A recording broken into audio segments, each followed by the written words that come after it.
হরে কৃষ্ণ। অনন্ত কোটি বৈষ্ণবীর চরণে সশ্রদ্ধ প্রণতি নিবেদন করে, আমার পরম আরাধ্য গুরু মহারাজের চরণে সশ্রদ্ধ প্রণতি নিবেদন করে আমি আজকের ভিডিও শুরু করছি। তা আজকের ভিডিওতে আমার আলোচ্য বিষয়বস্তু হলো সর্বশ্রেষ্ঠ পর উপকার কি।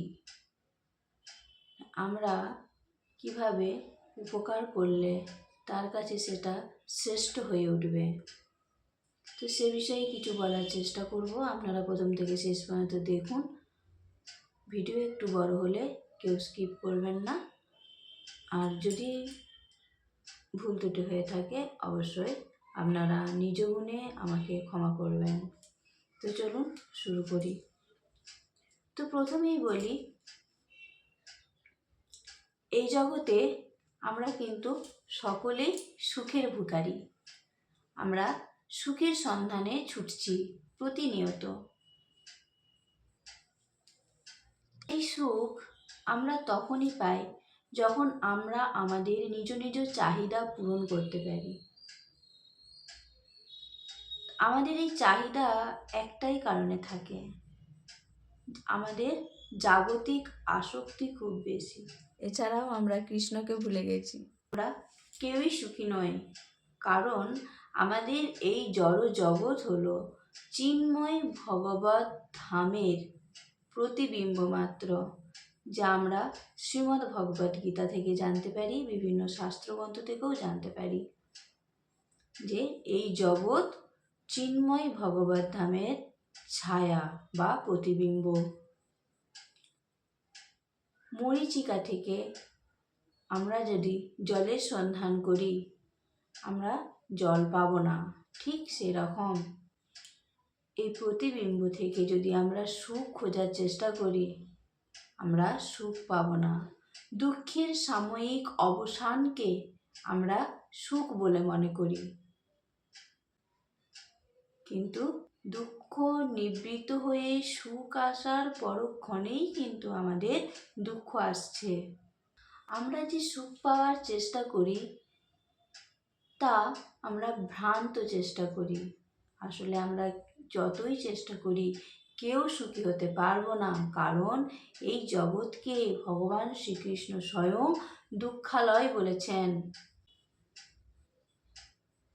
তো দুঃখালয় থেকে কি কেউ সুখ পেতে পারে? পারবে না।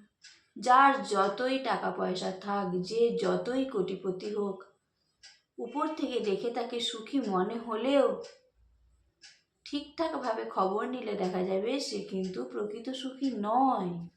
কিছু না কিছু দুঃখ কষ্ট তার মধ্যে রয়েছে। সুখী আমরা তখনই হতে পারবো আমরা যখন আমাদেরকে কৃষ্ণ ভাবনাময় করে তুলতে পারবো। যে কোনো ক্ষুধার্ত ব্যক্তি সে তার ক্ষুধা নিবৃত্তির জন্য ভিক্ষা করছে, এরকম হাজার হাজার ক্ষুধার্ত ব্যক্তি গোটা বিশ্বে ছড়িয়ে রয়েছে। তো একটা মানুষের পক্ষে, কোনো মানুষের পক্ষে কি সম্ভব এই সমস্ত ক্ষুধার্ত ব্যক্তিদের ক্ষুধা নিবৃত্তি করে তাদেরকে প্রকৃত সুখ প্রদান করা? কি তার সারা জীবনের দায়ভার নিতে পারবো? কি তার জন্মান্তরের দায়ভার নিতে, তাকে জন্মান্তর খিদে মেটাতে, তাকে সুখী করতে পারবো না। তাকে সুখী করতে পারে একজন, একম অদ্বিতীয়ম পরম পুরুষোত্তম ভগবান শ্রীকৃষ্ণ। তাহলে তাকে যদি আমি প্রকৃত সুখী করতে চাই, প্রকৃত ক্ষুধা নিবৃত্ত করতে চাই, তাহলে আমাকে কি করতে হবে? তার মনে কৃষ্ণ ভাবনা, কৃষ্ণ চেতনার জাগ্রত করতে হবে। এবার একটা প্রশ্ন হয়তো অনেকের মনেই হচ্ছে, তাহলে যে মানুষটি ক্ষুধার্ত তাকে খেতে না দিয়ে তাকে কৃষ্ণ কথা শোনাবো, তাহলে তার কি খিদে মিটবে? না, অবশ্যই খিদে মিটবে না। তাকে অবশ্যই আমাদেরকে খাওয়াতে হবে, খাবার দিতে হবে। খাবার দিয়ে বা অর্থ দিয়ে সে যাতে তার ক্ষুধা নিবৃত্তি করতে পারে সে সাহায্যটুকু আমাদেরকে করতে হবে। কিন্তু তার সঙ্গে তার মনে আমাদেরকে কৃষ্ণ চেতনা জাগ্রত করাতে হবে। পারলে তাকে একটা শ্রীমদ্ ভগবত গীতা উপহার দিতে হবে। কারণ কেউ যদি এই শ্রীমদ্ ভগবত গীতাকে আশ্রয় করে নিজের জীবন পরিচালনা করে, তাহলে তার জাগতিক চাহিদাগুলো কমবে এবং ভগবানের প্রতি আসক্তি বৃদ্ধি পাবে। হ্যাঁ, সকলে তো আর পড়াশোনা জানে না, তাহলে তারা গীতা কিভাবে অধ্যয়ন করবে? তাদের ক্ষেত্রে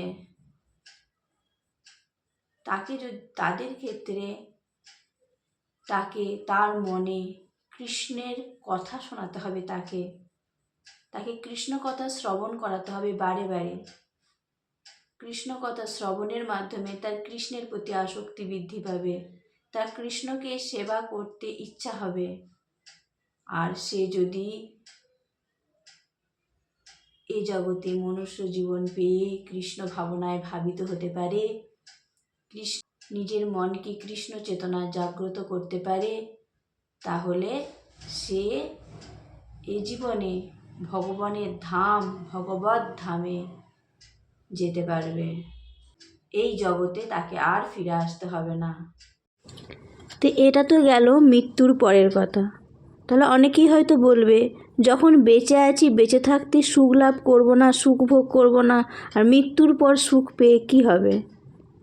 অবশ্যই ইহজগতেও ভগবান শ্রীকৃষ্ণের শরণাপন্ন আমরা যদি হতে পারি, ভগবান ইহজগতেও আমাদেরকে সুখ প্রেরণ করবে এবং আমাদের জীবনকে আরও সর্বাঙ্গীন সুন্দর করে তুলবেন। তাহলে আমরা তখনই কারোর প্রকৃত উপকার করতে পারবো যখন আমরা তার অন্তরে কৃষ্ণ চেতনা জাগ্রত করতে পারবো। সুতরাং আমাদের প্রত্যেকের কর্তব্য প্রতিটি জীবের অন্তরে কৃষ্ণ ভাবনা কৃষ্ণ চেতনা জাগ্রত করা। তাহলেই আমি তার শ্রেষ্ঠ উপকারটা করতে পারলাম। হরে কৃষ্ণ।